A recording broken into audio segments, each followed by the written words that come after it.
From the very morning, the courtroom was filled with tension. Everyone was waiting for this unusual hearing to begin. The judge, known for his strictness, took his seat, and silence blanketed the room like a heavy cloak. At the center of attention was a little girl. Her fragile figure gave no hint of what was to come. But the moment she opened her mouth, something happened that no one could have expected. The judge was left utterly speechless. What did she say? It was just one sentence, but its power changed everything.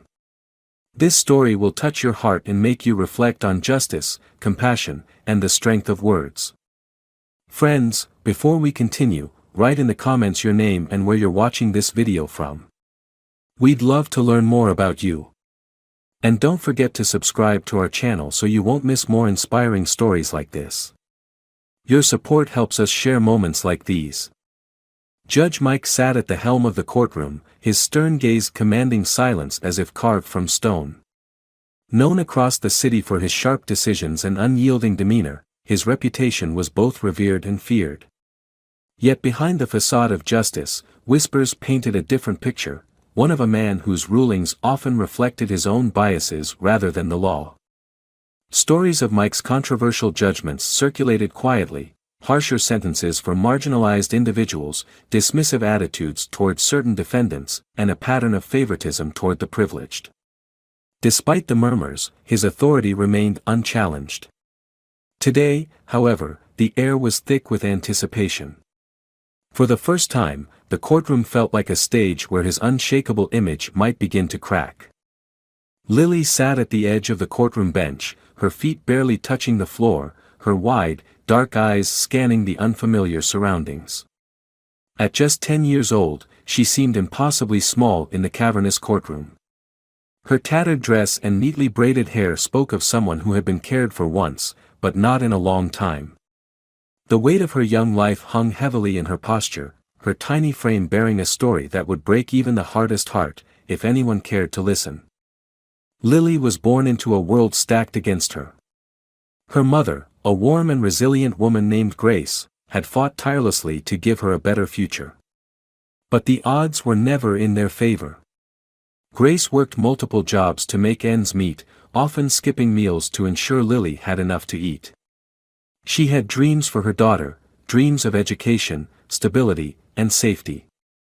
But these dreams unraveled the night Grace became a victim of violence in the very neighborhood she was trying to escape. It was a drive-by shooting. A stray bullet, meant for no one in particular, ended Grace's life instantly as she walked home from her evening shift. Lily, just 7 at the time, had been waiting at home, clutching a tattered teddy bear that her mother had given her. That night, she lost not just her mother but the fragile sense of security that Grace had worked so hard to provide. The system that was supposed to protect children like Lily failed her almost immediately. With no immediate family willing or able to take her in, she was placed into foster care. At first, it seemed like a temporary solution, but as months turned into years, Lily realized she was caught in a web she didn't understand. She was shuffled from one foster home to another, each one colder than the last. Some families took her in for the monthly stipend, others out of obligation. But no one stayed. No one wanted her. By the time she turned 10, Lily had already experienced more rejection than most endure in a lifetime. Each goodbye carved a deeper wound, and each promise of forever turned into another lie. Yet, despite everything, Lily carried herself with a quiet strength that seemed out of place for someone so young. She rarely cried, not because she didn't feel the pain, but because she had learned that tears wouldn't bring her mother back or make the world kinder. Her case had caught the attention of social workers when a potential adoptive family came forward. The Johnsons, a middle-class white couple, expressed interest in adopting Lily.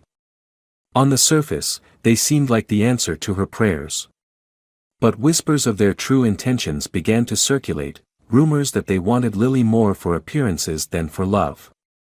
They were known for their involvement in high-profile community events and were keen to portray themselves as saviors of disadvantaged children.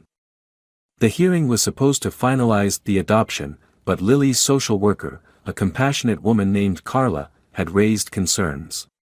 Carla had seen too many cases where children became pawns in a game of virtue signaling, and she feared Lily would be no different. She knew Judge Mike's reputation for siding with respectable families and feared that Lily's voice would be drowned out in the courtroom. Lily, however, wasn't just a passive participant in her fate. Beneath her quiet demeanor lay a sharp mind and a courage that defied her years. She understood more than she let on, and she had spent countless nights rehearsing what she would say if given the chance. She had one chance to tell her story, and she wasn't going to let anyone take that from her. As she sat there, waiting for her name to be called, Lily clenched her fists tightly in her lap. The scars of her past were invisible but no less real, etched into her heart with every loss, every moment of abandonment. She didn't just want to survive, she wanted to be heard. And though she was small, her voice, when it came, would echo louder than anyone expected. The gavel struck the bench, its sharp crack echoing through the courtroom.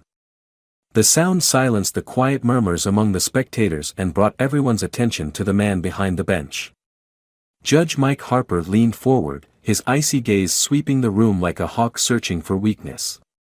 His every movement, every word, seemed calculated to remind everyone present of who held the power here. "This court is now in session," he announced, his voice steady and authoritative, yet void of warmth. "We are here to determine the suitability of Mr. and Mrs. Johnson as adoptive parents for the minor, Lily Grace Harper." The use of her full name felt clinical, impersonal. Lily sat silently at the table, her small hands folded tightly on her lap. She didn't flinch under the judge's gaze, though the weight of it bore down on her like a physical force. Her social worker, Carla, placed a reassuring hand on her shoulder, but the gesture seemed futile under the oppressive atmosphere.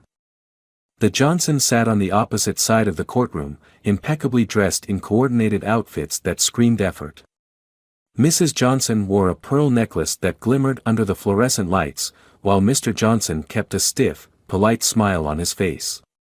They looked like the perfect candidates for a family photo shoot, not a child's future. Judge Mike wasted no time. He adjusted his glasses and turned his attention to the Johnsons, his tone shifting to one of mild deference.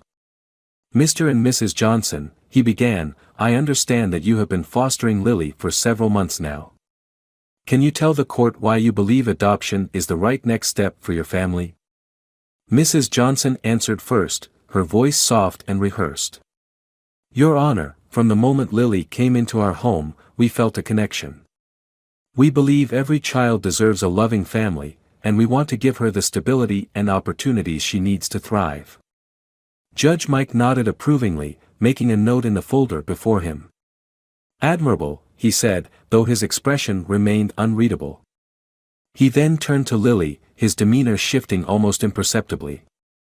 His voice took on a sharper edge, one that only those paying close attention might detect. "Lily," he said, "do you understand what's happening here today?" Lily's small voice barely carried through the room. "Yes, Your Honor," she replied, her gaze steady but cautious.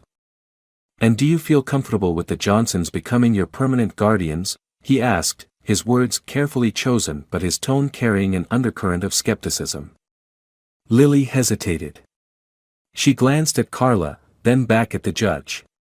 "They've been nice to me," she said, choosing her words with care. "But..." Judge Mike raised a hand, cutting her off. "This is not about nice, young lady. This is about what's best for you," he said, his voice laced with condescension. "Now, let's not complicate things with unnecessary sentiments." Carla's jaw tightened, but she said nothing. She had seen this tactic before, the way Judge Mike controlled narratives, shutting down anything that didn't align with his own biases. The judge leaned back in his chair, addressing the courtroom at large. "It is my duty to ensure that the child's best interests are met. The Johnsons have a proven track record of community service and a stable household. Frankly, this seems straightforward to me." His words hung in the air, heavy with implication. To him, the Johnsons represented order and civility, qualities he valued above all else. Lily, on the other hand, was a product of chaos, a child of the system. In his mind, her fate was a foregone conclusion. But as the proceedings continued, it became clear that Lily wasn't about to fade into the background. When Judge Mike turned back to her, asking more pointed questions about her time with the Johnsons, her answers began to shift. She spoke not with defiance, but with a quiet conviction that was impossible to ignore. "Your Honor," Lily said at one point, her voice trembling but firm, "they say they want to help me, but sometimes it doesn't feel like they really see me." The judge's eyebrows lifted slightly, a flicker of annoyance crossing his face. "And what does that mean, exactly?" "It means," Lily said, her words slow and deliberate, "that being nice isn't the same as caring." The room fell silent. Even Carla looked surprised by the boldness of the statement. For a moment, Judge Mike didn't respond. Then, his lips curled into a faint smirk, as if amused by her audacity. "Well, young lady," he said, his tone dripping with condescension, "it's not your place to decide what caring looks like. That's for the adults to determine." His words were met with a mix of reactions, some nodding in agreement, others shifting uncomfortably in their seats. But Lily didn't shrink under his gaze. Instead, she straightened her posture, her small frame radiating a quiet strength that seemed to catch even the judge off guard. The drama was only beginning, but the lines were already being drawn. Judge Mike may have held the gavel, but it was clear that Lily had a voice, and she was just starting to use it. The air in the courtroom grew heavier as the questioning turned sharper. Judge Mike's voice, already a monotone of cold authority, took on an edge that sent a chill through the room. His gaze fixed on Lily, dissecting her every word, every movement, as if searching for a reason to dismiss her entirely. For him, this wasn't a conversation, it was a cross-examination designed to remind everyone present of where power resided. "Lily," the judge began, flipping through the papers on his desk with deliberate slowness. His tone was calculated, almost mocking in its feigned concern. "You've been in quite a few homes now, haven't you?" Lily nodded slightly, her small hands gripping the edge of the table in front of her. "Yes, Your Honor. 6 homes, to be precise," he continued, his voice lingering on the number as if it were a stain on her character. He set the papers down and peered over his glasses. "Tell me, why do you think none of them kept you?" The question hung in the air like a slap.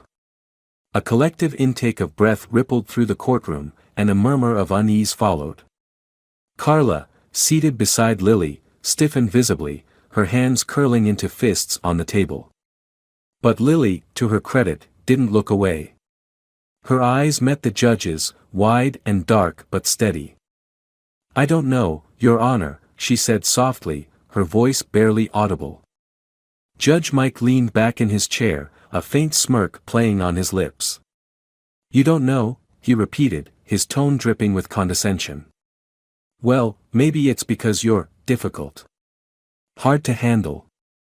After all, it can't always be the adult's fault, can it?" The word struck like a dagger, and the courtroom erupted in whispers. The spectators exchanged glances, some shocked, others nodding in quiet agreement. The Johnsons shifted uncomfortably in their seats, their carefully composed expressions faltering for a moment. Carla leaned toward Lily, whispering something in her ear, likely words of reassurance. But Lily didn't react. She sat motionless, her face expressionless, though her small hands trembled slightly on the table. It was a practiced calm, the kind of stoicism born from years of learning that showing pain only gave others more power. "Your Honor," Carla interjected, her voice firm but controlled, "Lily's experience in the foster system is not indicative of her character. It reflects the systemic issues." Judge Mike raised a hand to silence her. "Ms. Jennings, I appreciate your passion," he said, emphasizing the word as though it were a flaw, "but I'm speaking to the child now. Unless, of course, you believe she isn't capable of answering for herself." The room fell silent again, the judge's words casting a shadow over the proceedings. His tactic was clear: isolate Lily, strip away her advocates, and reduce her to a figure too small to fight back. It wasn't just a question, it was a calculated humiliation. "Well, Lily," he pressed, his tone almost casual. "Do you think you're hard to love?" The question hit harder than the last, and for a moment, the weight of it seemed too much for her small frame to bear. Tears welled in her eyes, but she blinked them back quickly, refusing to let them fall. She looked down at her hands, her voice so quiet that it was almost swallowed by the tension in the room. "I don't know, Your Honor," she whispered. Judge Mike leaned forward, as if savoring the moment. "Well, perhaps the Johnsons will have better luck," he said, his tone dismissive. "But I'd advise you to reflect on why it's been so difficult for others before them. It might help you adjust." The words were a final blow, one that left the courtroom in stunned silence. Even those who had silently sided with the judge earlier now shifted uncomfortably in their seats. The cruelty in his tone was impossible to ignore, and for a moment, the veneer of impartiality he wore so carefully began to crack. Carla broke the silence, her voice trembling with suppressed anger. "Your Honor, with all due respect, Lily is a child. She doesn't deserve to be interrogated like this." Judge Mike's eyes snapped to Carla, his smirk fading. "Ms. Jennings," he said sharply, "I am simply ensuring that this court has all the necessary information to make an informed decision. If you can't handle that, perhaps you're in the wrong profession." Carla opened her mouth to respond, but Lily's small voice interrupted. "It's okay," she said, her gaze lifting to meet the judge's once more. "I'm used to it." The simplicity of her words cut through the tension like a knife. It wasn't defiance, but acceptance, a quiet acknowledgement of a world that had consistently failed her. The courtroom fell silent again, this time in collective shame. For a brief moment, even Judge Mike seemed taken aback, though he quickly masked it with a cough and a glance back at his papers. The hearing continued, but the damage had been done. The first insult had landed, not just on Lily but on everyone in the room who had witnessed it. And though no one dared to intervene directly, the cracks in the judge's authority were beginning to show. Lily, small and quiet as she was, had endured his cruelty without breaking, and that, perhaps, was the greatest defiance of all. The courtroom had grown uncomfortably still. The usual hum of whispers and rustling papers had disappeared, replaced by a heavy, almost oppressive silence. Judge Mike sat rigid behind the bench, his fingers steepled as he regarded the room. His expression, one of smug detachment, remained unshaken. For him, this was just another case, another opportunity to assert his authority. Lily, however, sat differently now. The insults, the dismissive tones, and the pointed questions had left their mark, but they hadn't broken her. Instead, there was a subtle shift in her demeanor, a quiet resolve that no one had noticed yet, but that would soon change everything. Judge Mike tapped his gavel lightly, more out of habit than necessity. "Now, Lily," he said, his tone the practiced condescension of someone speaking to a child they deemed incapable of understanding. "Let's return to the question I asked earlier. Why do you believe so many families have struggled to keep you?" The courtroom held its collective breath. Everyone waited for the same timid, halting responses Lily had given before. But instead, she sat in silence, her gaze fixed not on the judge, but on a point somewhere far beyond him, as if she were gathering her thoughts from a place no one else could reach. When she finally spoke, her voice was soft but steady, each word carrying a weight far greater than her small frame suggested. "It's not about the families, Your Honor," she began, her tone measured and deliberate. "It's about the system." The words landed like a stone in a still pond, sending ripples of shock through the courtroom.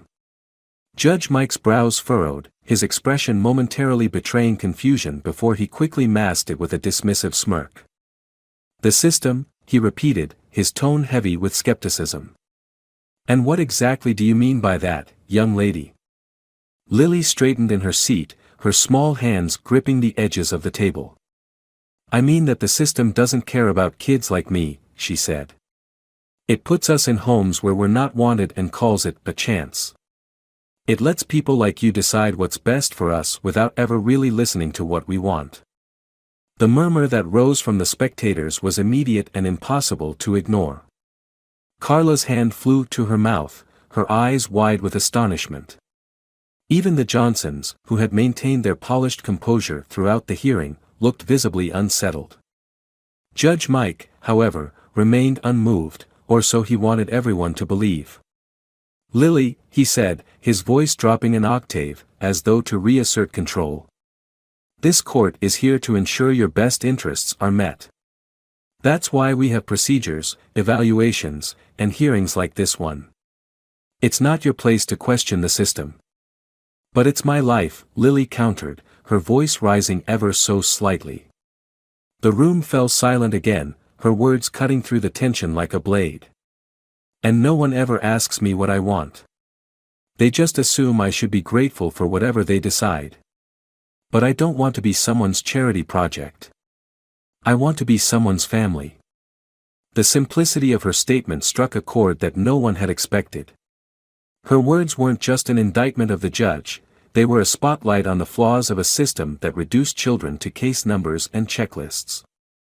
For the first time, Lily wasn't just a subject of the court, she was its critic, and her voice carried a truth that no one could deny. Judge Mike's face darkened. He leaned forward, his hands gripping the edge of the bench. "Lily," he said slowly, each word weighted with thinly veiled anger, "you may think you understand how this system works, but let me assure you." "I understand more than you think," Lily interrupted, her voice firm. "I understand that kids like me don't get second chances. That we get blamed for things we can't control. And that people like you think we're problems to solve instead of people who need help." The courtroom erupted. The whispers turned into full-blown murmurs, and a few audible gasps punctuated the air. Carla leaned closer to Lily, her expression a mix of pride and concern. The Johnsons looked as though they wished to disappear into their seats. For a moment, Judge Mike said nothing. His face was a mask of barely concealed fury, but beneath it, there was something else, discomfort. Lily's words had hit their mark, and no amount of gavel pounding could undo the damage. "Lily," he finally said, his voice strained, "this is a court of law, not a place for emotional outbursts." Lily didn't waver. "Maybe it should be," she said quietly. "Maybe if people listened to us instead of talking over us, things would be different." The words hung in the air, heavy and undeniable. For the first time, the power dynamic in the room had shifted, if only slightly. Judge Mike no longer seemed like the unshakable authority he had been at the start of the hearing. Instead, he looked like a man grappling with a truth he couldn't refute, spoken by the one person he had least expected to hear it from. And as Lily sat back in her chair, her gaze unwavering, it was clear that she had done more than just speak her mind, she had planted a seed of doubt that would grow far beyond the walls of the courtroom.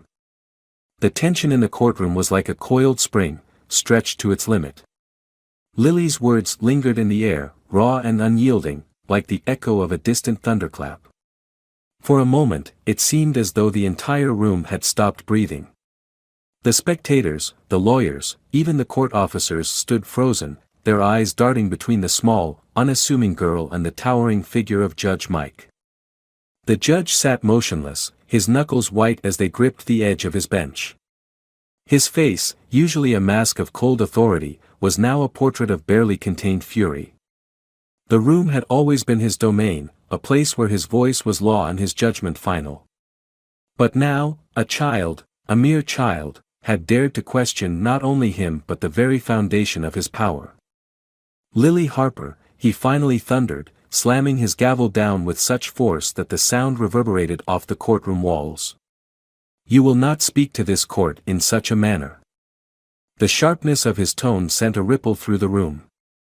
Several people flinched, and a few gasps escaped from the gallery. But Lily didn't. She sat still, her small frame steady against the judge's outburst. Her hands gripped the edge of the table, her knuckles pale, but her eyes remained fixed on him, unwavering. Carla, seated beside her, shifted uncomfortably.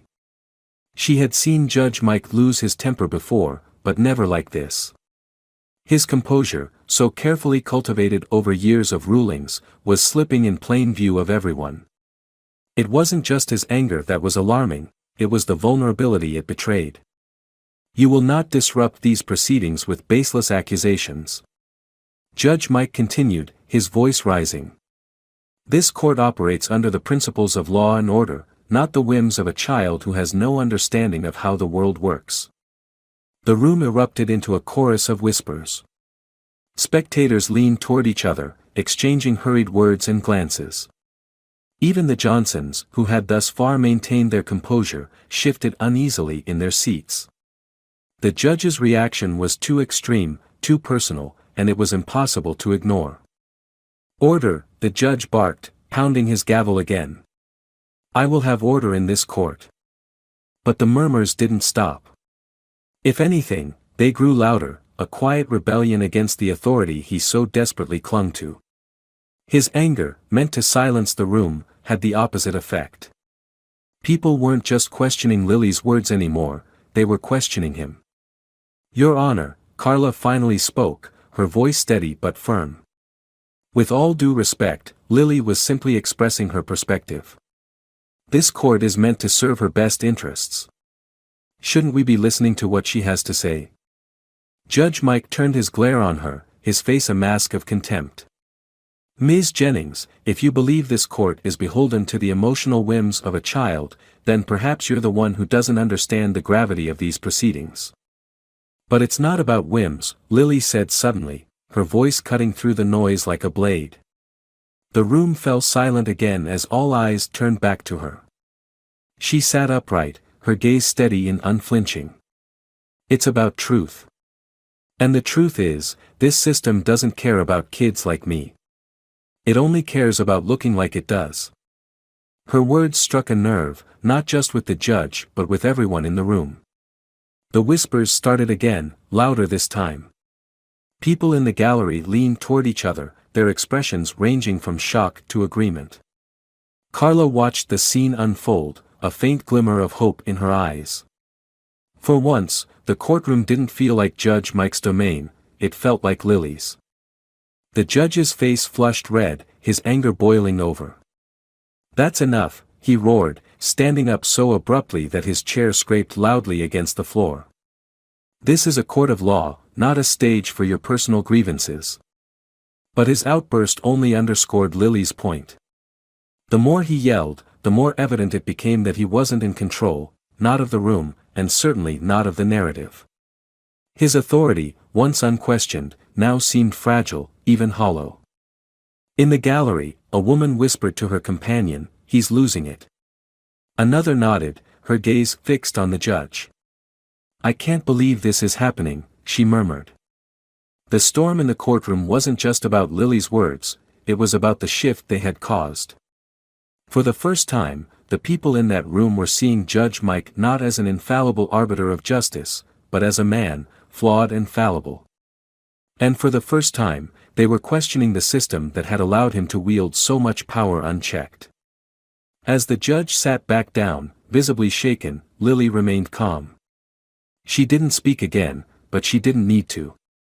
Her silence was louder than any words she could have said. And as the murmurs in the courtroom continued, it was clear that the storm she had unleashed was far from over. The atmosphere in the courtroom shifted from tension to an electric anticipation. The whispers that had filled the air moments ago now faded, replaced by a heavy silence.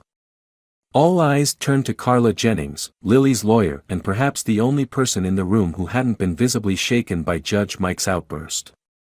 She stood, her movements deliberate and calm, a stark contrast to the storm of emotions swirling around her. "Your Honor," Carla began, her voice clear and steady, "before we proceed further, I believe it's crucial to bring certain facts to light, facts that directly pertain to the fairness of these proceedings." Judge Mike's eyes narrowed, his gaze piercing as he leaned forward. "Ms. Jennings, if this is another attempt to derail this hearing." "It is not, Your Honor," Carla interjected firmly. "It is an effort to ensure that this court operates under the principles of transparency and justice, as you yourself have emphasized." The subtle challenge in her words was impossible to miss, and a murmur of interest rippled through the spectators. Carla turned toward the clerk and handed over a thick folder. "I've submitted documents for the court's review. These include records of prior cases presided over by Your Honor that raise serious concerns about consistent patterns of bias." The courtroom collectively held its breath. Judge Mike's expression darkened, and his lips tightened into a thin line. He was a man unaccustomed to being questioned, much less confronted so openly. "Bias?" he repeated, his voice laced with indignation. "That's a serious accusation, Ms. Jennings." "I am aware, Your Honor," Carla replied, her tone unwavering. "But I believe the evidence speaks for itself." She approached the front of the courtroom, her presence commanding attention. "Let's start with the case of Marcus Evans," she said, her voice firm but devoid of theatrics. "A young black man accused of theft. Despite multiple witnesses testifying to his innocence, the court ruled against him, citing a lack of credible testimony." A hush fell over the room as Carla continued. "Or the case of Jasmine Rivera, a single mother whose custody of her children was revoked based on unfounded allegations of neglect. The evidence presented by social services was later proven inaccurate, yet the ruling stood." Carla's words sliced through the air, deliberate and sharp. With each example, she painted a damning picture of a man whose judgments consistently leaned against those who didn't fit his ideal of respectability. The weight of the accusations grew heavier with every word. "These aren't isolated incidents," Carla continued, her gaze sweeping across the room before landing back on Judge Mike. "The pattern is clear. In cases involving marginalized individuals, Your Honor's rulings overwhelmingly favor the opposing party, often disregarding key evidence." Judge Mike's face was a storm of suppressed fury. He leaned forward, his knuckles white as he gripped the bench. "Ms. Jennings," he said through gritted teeth, "you're walking a fine line." "I'm walking the line of truth, Your Honor," Carla shot back, her voice rising slightly. "And the truth is that this court, under your direction, has failed individuals like Lily time and time again. How can she, or anyone else, trust in a system that refuses to see them as equals?" The murmurs among the spectators grew louder. Even those who had remained passive throughout the hearing now whispered among themselves, their expressions a mix of shock and quiet agreement. The Johnsons, seated in their corner, exchanged uneasy glances, their polished veneer beginning to crack. Carla wasn't finished. She pulled out a final document, holding it up for the courtroom to see. "This is a report from a judicial review board that details complaints filed against Your Honor over the past 5 years. Allegations of bias, misconduct, and inappropriate behavior, many of which were dismissed without thorough investigation." Judge Mike's face paled, and for the first time, he seemed at a loss for words. The courtroom erupted into whispers, the hum of voices growing louder as spectators processed the gravity of the accusations. "Order!" Judge Mike barked, slamming his gavel down repeatedly. But the authority in his voice had waned, and the gavel's sound no longer carried the same weight. The room wasn't his anymore, it belonged to the truth Carla had unearthed, and the people who were finally starting to see him for who he truly was. Carla turned to the judge one last time, her expression calm but resolute. "Your Honor, I'm not here to accuse, I'm here to advocate. Lily deserves a fair hearing, one free of prejudice and preconceptions. And if this court cannot provide that, then perhaps it's not the system that's flawed, but the individuals within it." The silence that followed was deafening.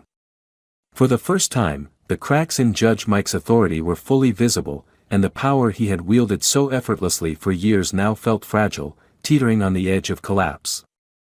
And in the middle of it all sat Lily, her small frame unyielding, her presence a quiet reminder of what this fight was truly about. The truth had been laid bare, and the courtroom would never see Judge Mike, or itself, in the same way again. The courtroom, once an arena of rigid order, now buzzed with a chaotic energy that Judge Mike could no longer command. The whispers had grown louder, turning into low murmurs of disbelief and judgment. Faces once neutral now wore expressions of doubt and quiet condemnation. It was clear to everyone present, the foundation of the judge's authority had cracked, and the man behind the gavel was visibly struggling to hold it together. Judge Mike gripped the edges of his bench, his knuckles white, his lips pressed into a thin, bloodless line. His usual air of control, so carefully maintained, was slipping away like sand through his fingers. "Enough," he said, his voice sharp but uneven, betraying the strain beneath his polished exterior. "This court will not tolerate baseless accusations. Ms. Jennings, your comments are dangerously close to contempt." Carla remained standing, unshaken. "Your Honor," she replied, her tone steady, "the evidence I've presented is neither baseless nor exaggerated. These are documented cases, public records, and official complaints. If the truth feels like an attack, perhaps that's because it's exposing something that needs to change." Her words, though measured, were a direct challenge, and Judge Mike's reaction was immediate. "This is my courtroom," he snapped, his voice rising in pitch. He slammed his gavel down hard enough to make the clerk flinch. "And I will not have my integrity questioned by someone with an agenda." The outburst sent a ripple through the room, but it didn't have the effect he intended. Instead of silencing the crowd, it emboldened them. The murmurs grew louder, and the spectators began exchanging pointed glances, their unease shifting into open disapproval. "Your integrity," a voice whispered from the gallery, just loud enough to be heard. It wasn't clear who had spoken, but the sentiment echoed in the room like a shared thought. Judge Mike's head snapped toward the sound, his eyes scanning the faces in the audience, but he couldn't pinpoint the source. His frustration was palpable, his composure unraveling further. "This is a court of law," he bellowed, the gavel pounding down again. "Not a forum for unfounded speculation and character assassination." Lily, who had remained silent throughout the storm, watched him with a calmness that seemed almost surreal. Her dark eyes, wide and unblinking, locked onto his, and for a moment, it looked as if her gaze alone was enough to unnerve him. She didn't need to speak, her presence was a reminder of the very thing he was trying to suppress, the truth. "Your Honor," Carla said, cutting through the noise, "this isn't about you. It's about ensuring that Lily, and every child like her, has the chance to be heard and treated fairly. If that threatens your sense of authority, then perhaps it's time to reevaluate what that authority represents." The words hit like a hammer blow. Judge Mike's face flushed a deep red, his jaw tightening as he leaned forward. "I will not be lectured in my own courtroom," he roared. "I have served this bench for over 30 years, upholding the law with fairness and impartiality. How dare you?" "Fairness?" Carla interrupted, her voice rising for the first time. "Is that what you call sentencing a teenage boy to 5 years for a petty theft he didn't commit? Or ignoring evidence that could have exonerated a single mother fighting to keep her children? Is that fairness, Your Honor, or is it convenience? Is it bias?" The room erupted. The gallery couldn't contain itself anymore. Gasps and murmurs turned into outright comments, voices rising in indignation. The court officers glanced at each other, unsure whether to intervene, while the Johnsons sat frozen, their carefully curated image now irrelevant. Judge Mike stood, his hands trembling slightly as he pointed a finger at Carla. "You are out of line," he thundered, his voice breaking with the weight of his anger. "This is slander, nothing more than a desperate attempt to undermine this court." "And what if it's not slander?" Carla fired back. "What if it's the truth finally being spoken after years of silence? What if the problem isn't the system itself, but those who wield its power without accountability?" The judge's hand faltered, dropping back to his side as he searched for words. For the first time, he looked smaller, his presence no longer filling the room the way it once did. His reputation, so carefully built over decades, was crumbling in real time, and he knew it. "This hearing is adjourned," he barked suddenly, his voice trembling. He banged the gavel one last time, a sound that felt more like a plea than a command. But the room didn't fall silent. The storm he had tried to quell was far from over. As he turned to leave, his robe billowing behind him, the murmurs of the crowd followed him out, growing louder with each step. The courtroom wasn't his domain anymore, it belonged to the people who had finally begun to see him for what he was, not a pillar of justice, but a man clinging to power in the face of his own failings. And at the center of it all sat Lily, silent but resolute, her very presence a reminder that no amount of authority could suppress the truth forever. The courtroom was silent once more, but this silence wasn't the result of order or control, it was the calm before an inevitable storm. The air was thick with anticipation as everyone awaited Judge Mike's decision. The man who had once commanded this room with unshakable authority now seemed weighed down, his movements deliberate, his face etched with uncertainty. Judge Mike sat at the bench, his hands resting on the gavel. His expression was unreadable, a mask of composure that barely concealed the turmoil beneath. The evidence Carla Jennings had presented, the murmurs of discontent from the spectators, and the quiet strength of Lily's testimony had all left their mark.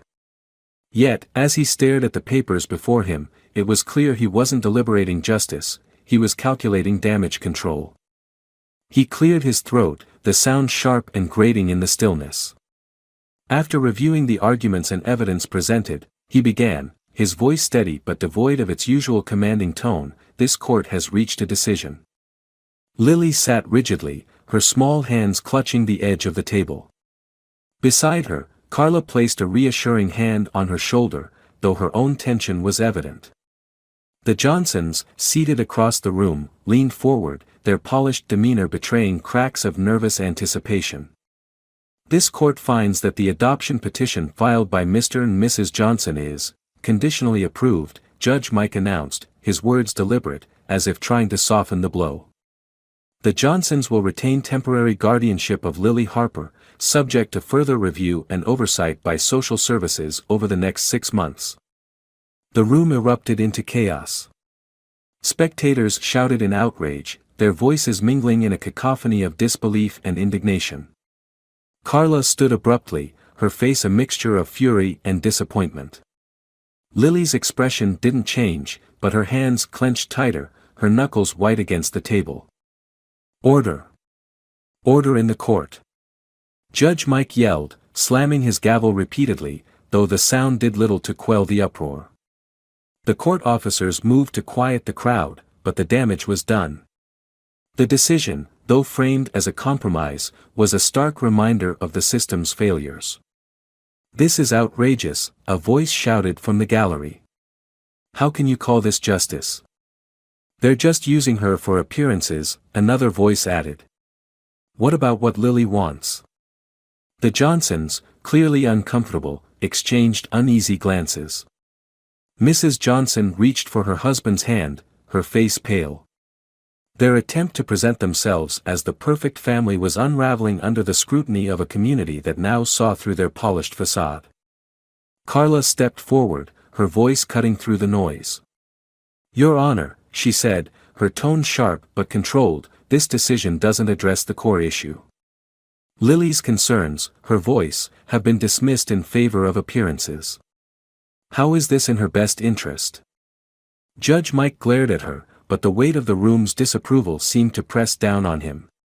"Ms. Jennings," he said, his voice trembling slightly, "this decision was made with the child's welfare in mind. The court has spoken." The words rang hollow, even to him.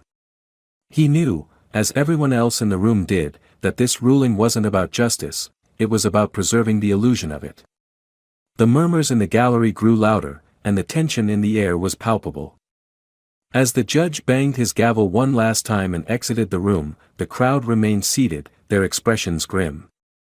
The ruling, meant to close the case, had instead opened a wound that would not easily heal. Outside the courthouse, the backlash was immediate. Protesters gathered on the steps, holding signs that read, "Justice for Lily," and "Children are not pawns." News crews swarmed the scene, their cameras capturing the outrage and heartbreak that rippled through the community. Carla stood with Lily on the courthouse steps, surrounded by supporters. "This isn't over," she said firmly, her voice carrying over the crowd. We will continue to fight, not just for Lily, but for every child caught in a system that values appearances over their well-being." Lily remained silent, her gaze fixed on the horizon. Though she was just a child, her presence carried a weight that no one could ignore. She had become a symbol of resilience and a reminder of the work that still needed to be done. The Johnsons, shielded by their lawyer, hurried to their car, their smiles forced and their steps quick. They had won the battle, but the war was far from over. The community's distrust of them, and of the system that had granted them custody, would not fade easily. As the sun dipped below the horizon, the courthouse steps remained crowded with voices demanding change. The ruling had divided society, leaving a lingering question in its wake: if this was justice, then who was it truly for? And amidst the chaos, Lily stood quietly, her small frame unwavering, a silent testament to the fight that had just begun. The courtroom had emptied, but the echoes of that day's events lingered far beyond its walls. Lily's voice, small yet powerful, had reached places no one expected. It had penetrated the hearts of those present and carried its weight into the wider world, igniting a conversation that was long overdue. In the days following the controversial ruling, Lily's story became a beacon for a fractured society. News outlets picked up the tale of the brave 10-year-old girl who had stood up not just to a judge, but to an entire system that had failed her. Headlines blared her words: "It's not about being nice, it's about caring." These words, spoken with the clarity of a child, cut through the noise and struck a chord in a world too accustomed to ignoring voices like hers. Social media exploded with support. #Justice for Lily began trending worldwide, sparking a wave of discussions about systemic bias, the flaws in the foster care system, and the unacknowledged humanity of children like Lily. People shared their own stories of injustice, finding courage in her example. Activists rallied around her name, using it as a rallying cry for reform. But it wasn't just ordinary people who were moved by her story. Politicians, educators, and even members of the judiciary began to weigh in. For some, Lily's case was a wake-up call, a stark reminder of the gaps in the system they claimed to uphold. For others, it was a threat, a challenge to their authority and the status quo. Judge Mike, once a symbol of authority and order, now found his name synonymous with the very system he had worked so hard to control. His image appeared in news reports and op-eds, not as a respected figure of justice, but as an emblem of outdated power structures that perpetuated injustice. "The judge who silenced justice," one article called him. Another headline read, "When authority crumbles, the case of Judge Mike and Lily Harper." He had become a cautionary tale, a reminder that unchecked power could no longer go unchallenged. Meanwhile, Lily herself became a reluctant symbol of hope. Despite the attention, she remained the quiet, thoughtful child she had always been. Reporters sought interviews, but Carla shielded her from the spotlight, knowing that Lily's words had already done their work. Still, her presence at rallies and events inspired thousands. People saw in her the embodiment of resilience, a small girl who had refused to let the world define her worth. The community that had once ignored the cracks in the system now rallied to fix them. Local organizations raised funds for foster children, ensuring they had access to resources and advocates who truly cared. Schools began holding workshops on empathy and inclusion, using Lily's story as a case study. Legislators introduced new policies aimed at reforming foster care and holding judges accountable for bias.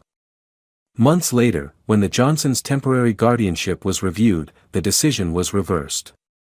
Lily was placed with a new family, a couple with no interest in appearances, only in giving her the unconditional love she deserved. The Johnsons quietly withdrew from public life, their reputation tarnished by the scrutiny they had invited upon themselves. And Lily? She thrived.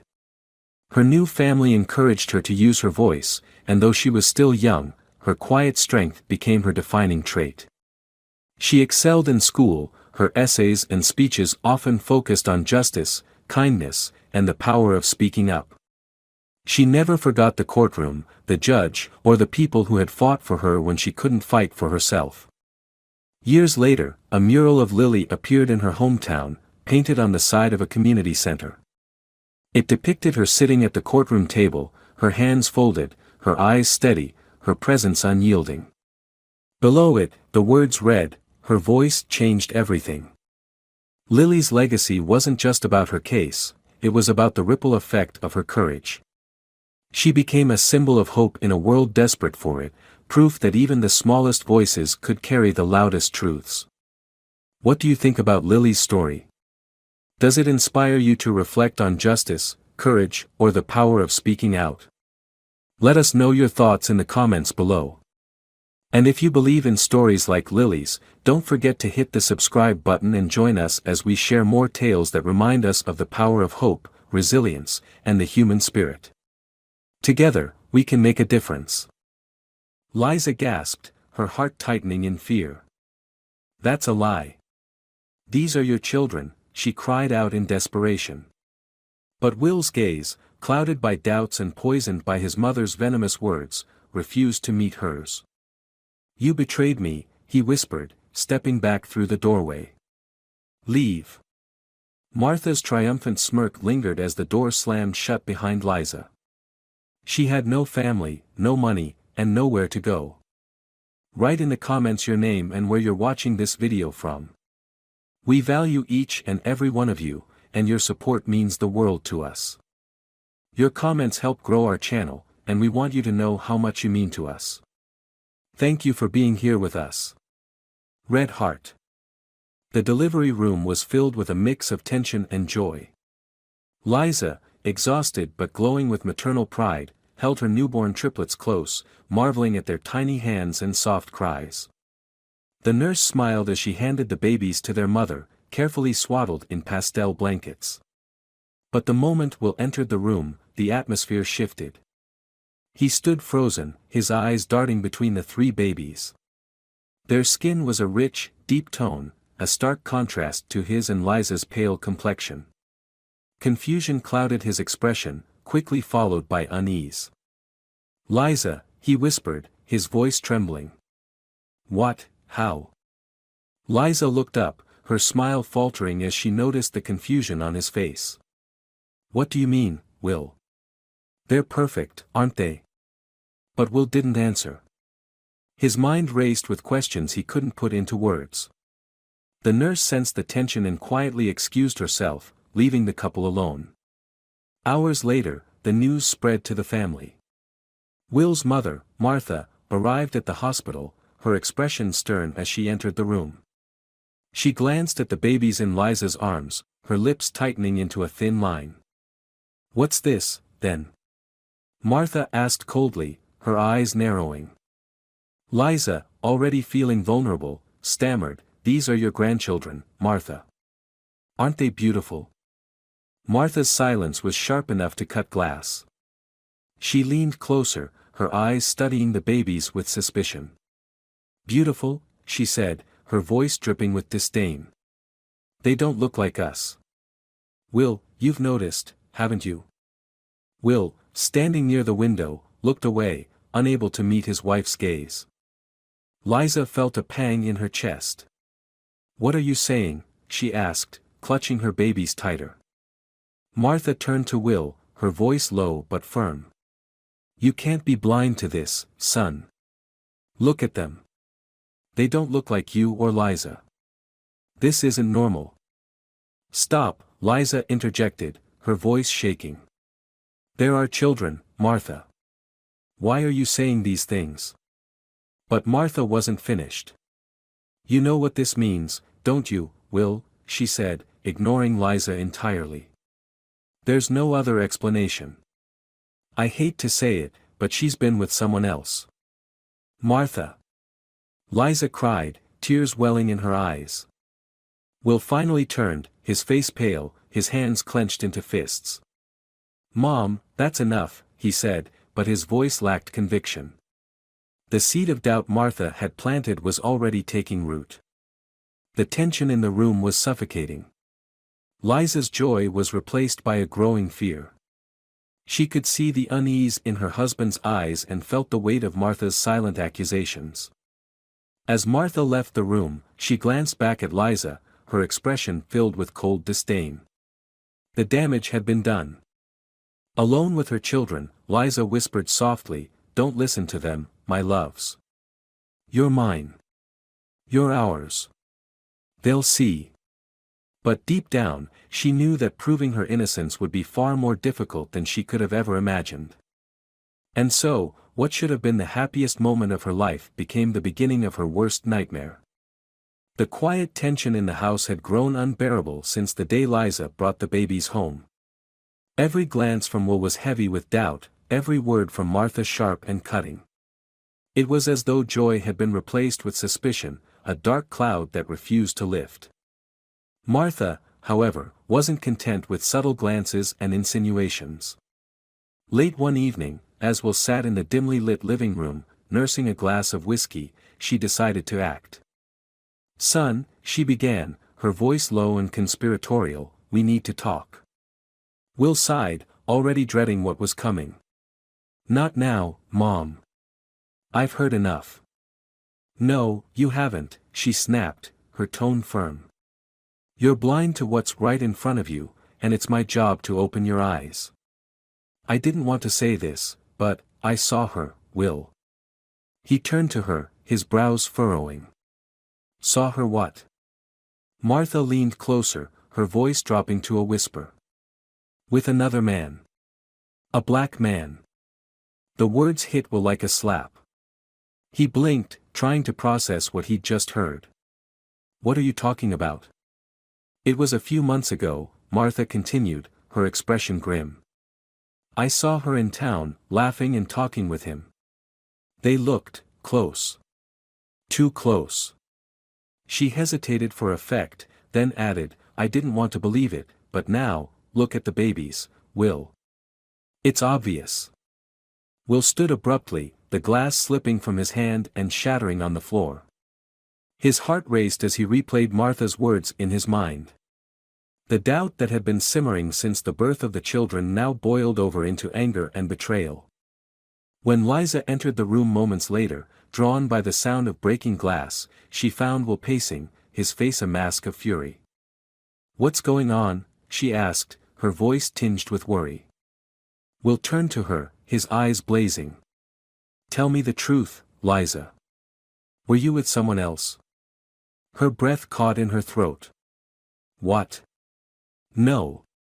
Will, how can you even ask me that?" "Martha saw you," he shouted. "She saw you with another man. Don't you dare lie to me." Liza's eyes widened in disbelief. "She's lying. I was never with anyone else. How can you believe her over me?" Martha, standing in the doorway, folded her arms and smirked. "Of course, she's going to deny it, Will. That's what liars do."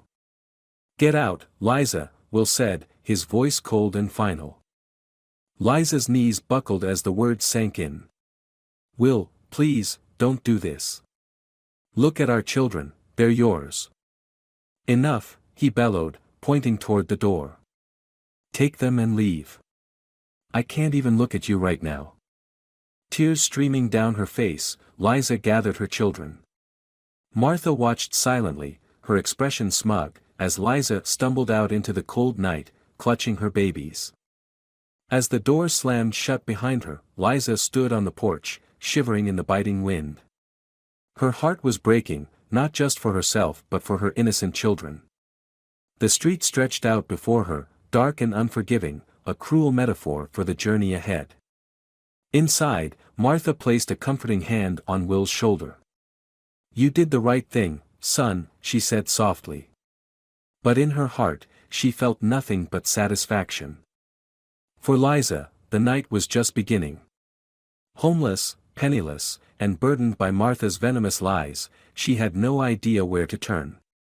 But she vowed, as she rocked her crying babies under the pale light of the moon, that she would prove her innocence, no matter what it took. The night was cold and unrelenting, the wind cutting through Liza's thin jacket as she walked aimlessly through the dimly lit streets. Each step was heavy, her arms trembling under the weight of her 3 infants. Their cries pierced the silence, mingling with the distant sounds of the city, but no one stopped to help. People passed by, their faces averted, some throwing judgmental glances as though her misery were contagious. Her legs finally gave out, and she sank onto a bench in a desolate park. One of the babies whimpered softly, and she adjusted the makeshift bundle she had wrapped them in to keep them warm. Her tears fell silently, mixing with the soft drizzle that had begun to fall. The reality of her situation hit her like a tidal wave. She had no home, no money, and no one to turn to. The betrayal by Will and Martha left a gaping hole in her heart, but she couldn't afford to dwell on it. Her children needed her, and she couldn't let them suffer. Morning came with no respite. Liza wandered into a crowded marketplace, hoping to find a moment of warmth or a scrap of kindness. Instead, she was met with disdain. "Can you spare anything?" "Please, I have children," she asked a passerby, her voice cracking. The man sneered. "Maybe you should have thought about that before making bad choices." Another woman eyed the babies and shook her head. "Disgusting," she muttered to her companion. "She probably doesn't even know who the father is." Liza's face burned with humiliation, but she bit her lip and moved on. The words stung, but they were nothing compared to the pang of hunger clawing at her stomach. She hadn't eaten in 2 days, and her milk supply was dwindling. Her babies' cries became more desperate, their tiny bodies squirming in discomfort. By afternoon, she found herself outside a bakery, the smell of fresh bread tantalizing and cruel. Summoning her courage, she approached the shopkeeper, a stout woman with a hard expression. "Please," Liza whispered. "I just need something small for my children. I'll pay you back, I swear." The woman frowned and looked her over. "You're not from around here, are you? What kind of mother lets herself get into this mess?" I'm trying," Liza stammered. "Try somewhere else," the woman snapped, waving her away. "I'm not running a charity." Tears threatened to spill again, but Liza turned and walked away, holding her children closer. Her shame was overshadowed by despair. As night fell, she found herself in an alley behind a convenience store. She huddled with her babies under a piece of cardboard, trying to shield them from the cold. A pair of teenagers passed by, laughing and pointing. "Hey, lady, maybe you should have used protection," one of them shouted, earning a chorus of cruel laughter. Another threw a half-eaten sandwich toward her. It landed in a puddle, soaked and ruined. Liza closed her eyes, willing herself not to cry in front of her children. She kissed their tiny foreheads, whispering, "I'm sorry. I'll make this right. I promise." The city was a cruel and unforgiving place, and Liza knew that every step forward would be a battle. But as she cradled her children, she found a spark of resolve. She had lost everything, but she still had them. For their sake, she would keep fighting, no matter how hopeless it seemed. Somewhere in the distance, a church bell tolled. It was a faint sound, but to Liza, it felt like a sign, a reminder that she had to keep moving, keep surviving. Because if she didn't, no one else would fight for them. Liza sat on the cold bench outside the clinic, clutching the envelope that held the results of the DNA test. Her hands trembled, both from the biting wind and the fear of what she might find inside. If the test didn't prove the truth, her children's future would be sealed in misery. Summoning her courage, she tore the envelope open, her eyes scanning the document. Her breath caught as she read the words, 99.99% probability of paternity, William Adams. Tears streamed down her face, a mix of relief and vindication. "I knew it," she whispered to herself, holding the paper to her chest. Her children were Will's, and now she had the proof to silence all the lies and accusations. With renewed determination, Liza gathered her babies and made her way back to Will's house. Each step felt lighter than the last, as though the weight of doubt and despair had lifted. She could already imagine the moment when she'd show him the results, when the truth would force him to see reason. But as she approached the house, something felt off. The windows were lit, and laughter floated out into the crisp evening air. It wasn't the warm, familiar laughter of her family. It was a woman's laugh, high-pitched and carefree. Liza's heart sank as she reached the front door, which was slightly ajar. She hesitated, peering inside. There, in the living room, sat Will with a woman she didn't recognize. She was impeccably dressed, her blonde hair perfectly styled, and her hand rested casually on Will's arm as they talked. In the corner of the room, Martha watched with a satisfied smile, her gaze flicking briefly to the door where Liza stood unnoticed. Summoning her courage, Liza stepped inside, clutching the DNA results like a shield. "Will," she called, her voice breaking. The room fell silent. Will turned, his expression unreadable. The woman beside him looked up with mild curiosity, while Martha's face twisted into a scowl. "What are you doing here, Liza?" Martha snapped, rising from her chair. "You have no right to barge in like this." "I came to show Will the truth," Liza said, holding out the paper. "The children are his. I have proof." Will hesitated, glancing at the paper in her trembling hand, but before he could take it, Martha stepped forward. "Oh, for heaven's sake," she said, snatching the document from Liza. She barely glanced at it before crumpling it in her hand. "You expect us to believe this? Probably forged it yourself. It's from a certified clinic." Liza protested. "Please, Will, you have to believe me." Will looked at her, his face torn between doubt and something deeper, shame, perhaps. But before he could respond, the blonde woman rose gracefully and looped her arm through his. "Will, who is this?" she asked with a polite smile that didn't reach her eyes. "She's no one," Martha interjected quickly. "Just someone who refuses to accept that it's over." Liza's chest tightened. "No one?" she whispered, her voice trembling. "I'm the mother of your children, Will.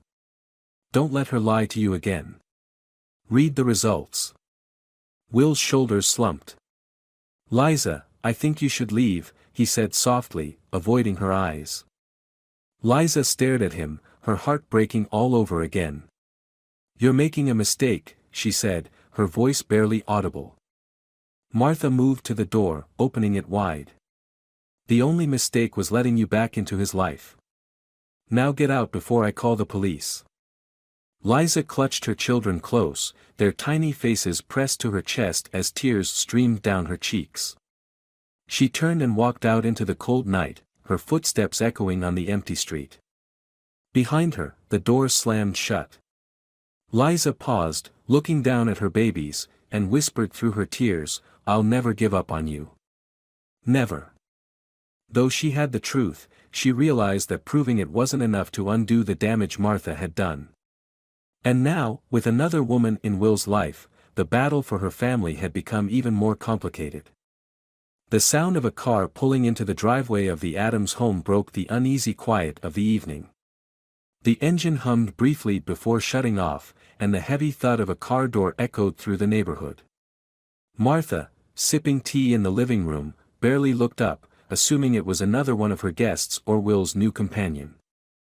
But the knock at the door was firm, deliberate, unmistakably authoritative.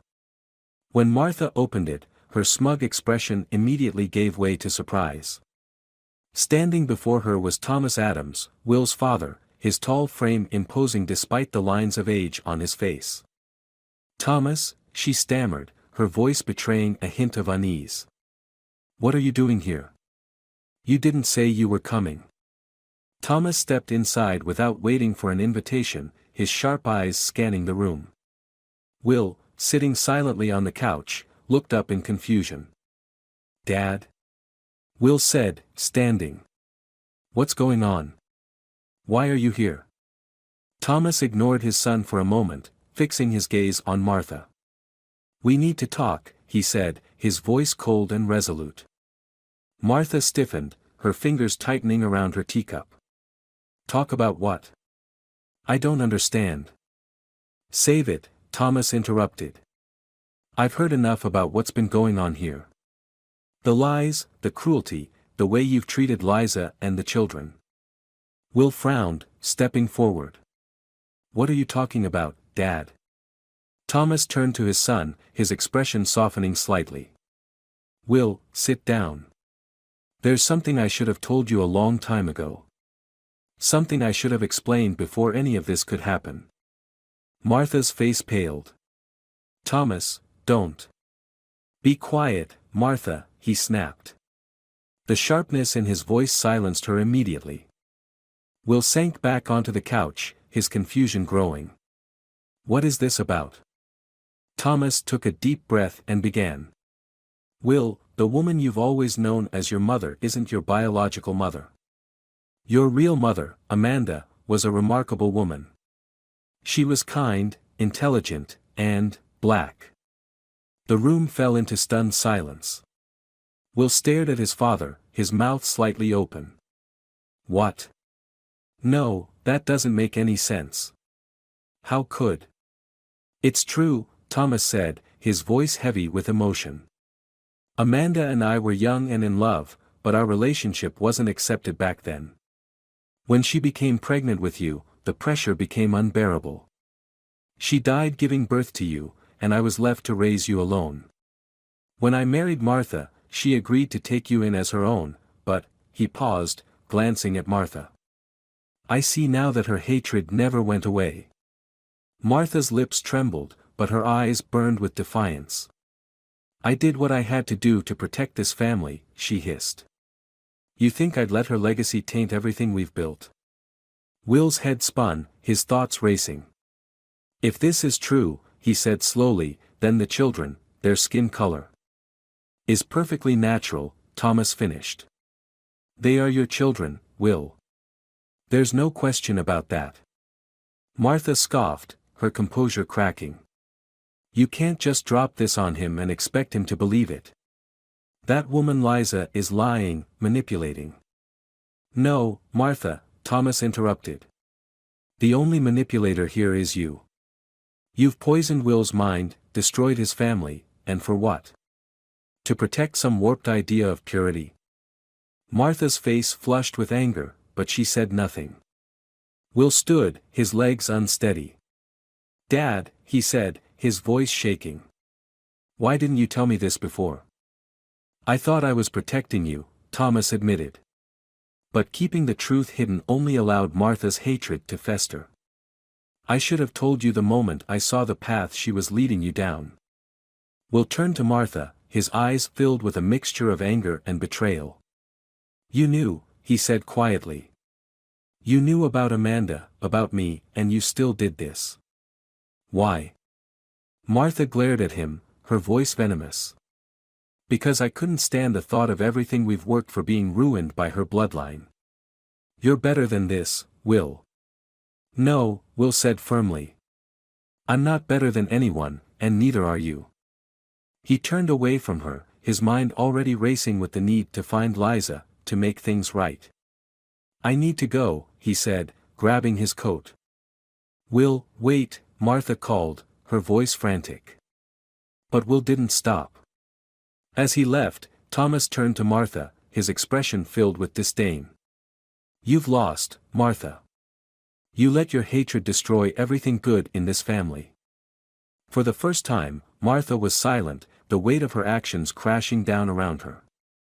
The train station was a cacophony of noise, its cold stone floors reverberating with the sounds of distant announcements, hurried footsteps, and the hum of trains arriving and departing. Amidst the chaos, Liza sat in a corner of the waiting area, cradling her children on the threadbare blanket she had laid out on the floor. She rocked them gently, whispering soft reassurances to calm their fussing cries. The station offered no warmth, either from its cold walls or the people who bustled past her, barely sparing her a glance. The children were hungry, their tiny faces pinched with discomfort, but Liza had nothing left to give. She pulled her jacket tighter around them, shielding them from the draft that crept through the cracks of the old building. Her thoughts were a whirlwind of despair and determination. She had endured so much, Will's rejection, Martha's venom, the cruel whispers of strangers. And yet, Here she was, keeping her children safe in the only way she could. She had nowhere else to go, but giving up wasn't an option. It was then that she heard the sound of hurried footsteps approaching. At first, she ignored it, assuming it was just another passerby. But as the steps grew closer, more deliberate, her body tensed. "Liza," a familiar voice called out, cracking with emotion. She turned sharply, her heart pounding. Standing a few feet away was Will, his face pale and streaked with tears. He was disheveled, his coat thrown on hastily, his hair damp from the drizzle outside. "Will," Liza whispered, clutching her children protectively. Her voice was equal parts shock and anger. He took a tentative step closer, his hands raised as though in surrender. "Please," he said, his voice breaking. "Please, let me explain." Liza's eyes narrowed, her exhaustion giving way to fury. "Explain? Now you want to explain? After everything?" Will dropped to his knees, his head bowing in shame. "I know I don't deserve your forgiveness," he began, his voice trembling. "But I need you to hear me. I need to tell you the truth." "The truth?" Liza's voice rose, bitterness lacing every word. "The truth is you threw me and your children out because of lies. You believed her over me." Will flinched as though her words were physical blows. "You're right," he admitted. "I did. I was weak, and I let my mother's poison blind me. But I know the truth now, Liza. My father, he told me everything. About Amanda. About where I come from." Liza's breath caught. "Amanda?" Will nodded, tears streaming down his face. "She was my biological mother. She was black, Liza. I didn't know. My father never told me, and my mother, Martha, she used that against you. Against us. She lied, and I believed her. I was a fool." Liza's heart ached at the raw pain in his voice, but the walls she had built around herself refused to come down so easily. "Do you think that changes what you did? What we've been through? I begged you, Will. I begged you to listen to me, to trust me, and you turned your back on us." "I know," Will said, his voice barely above a whisper. He crawled closer, his hands clasped as though in prayer. "I can't undo what I did. I can't take back the pain I caused you or our children. But I'll spend the rest of my life trying to make it right. Please, Liza, give me the chance to be the husband and father you deserve." Liza looked down at her children, their innocent faces oblivious to the turmoil surrounding them. Her heart felt like it was being torn in two. She wanted to believe him, wanted to trust that his remorse was real. But the wounds he'd inflicted were still fresh, the scars still forming. "Do you even understand what you've put us through?" she asked, her voice quivering. "We've been homeless, hungry, humiliated. All because you couldn't see past your own doubt." Will's head dropped, his tears falling freely onto the cold stone floor. "I understand, Liza. And I hate myself for it. I hate that I let you suffer, that I wasn't the man you needed me to be. Please, please let me make it right." For a long moment, silence hung between them, broken only by the distant rumble of a departing train. Finally, Liza spoke, her voice quiet but firm. "You have a long way to go, Will. Trust doesn't come back overnight. If you want to fix this, you're going to have to prove it. Not just to me, but to them." She nodded toward their children. Will's tearful eyes met hers, and he nodded fervently. "I will," he vowed. "Whatever it takes, I'll do it. Just, please don't shut me out." Liza sighed, the weight of exhaustion pulling at her. "This isn't about you anymore. It's about them. I'll do what's best for my children. If you want to be part of that, you need to show me you're worth it." Will reached out, his hand trembling as he gently touched one of the baby's tiny hands. The child stirred but didn't cry, and Will let out a shaky breath. "I'll prove it," he whispered. "I swear." Liza didn't respond, but she didn't pull away either. For the first time in what felt like forever, a sliver of hope pierced the darkness. But hope, she knew, wouldn't be enough. Will's journey to redemption was just beginning, and it would take more than words to rebuild what had been broken. The morning sunlight poured through the windows of the small apartment where Liza and Will now lived with their children. The space was modest but warm, filled with the sound of laughter and the occasional cries of the babies. It wasn't much, but it was theirs, a fresh start after the storm they had endured. For weeks after their reunion, Will had worked tirelessly to prove his commitment, not just to Liza and the children but to himself. He had confronted his mother one final time, cutting ties with her venomous influence, and had thrown himself into building a better life for his family. Liza, though cautious, began to see the man she had once fallen in love with.